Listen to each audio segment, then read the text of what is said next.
মাইশা নামের এই 5 বছরের একটা শিশুকন্যা। ওকে একজন ওকে একটা অপহরণকারী চক্র অপহরণ করে নিয়ে যায়। মূল অপহরণকারী শান্ত নামের একটা ছেলের কথা আমরা জানতে পারি। আমরা এরপর থেকে আমাদের একটা আ আ আভিযানিক দল আমরা এই ঘটনায় নিযুক্ত করি। ঘটনায় একটা নিয়মিত মামলা রুজু করি।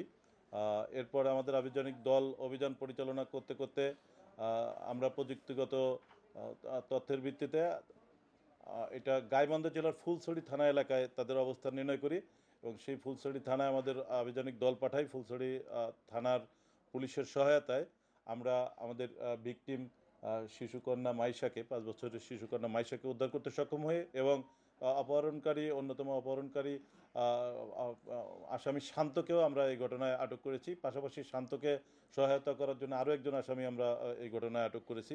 ইতিমধ্যে শান্ত এবং আমাদের আসামি এবং ভিকটিম এরা আমাদের এখানে আছে।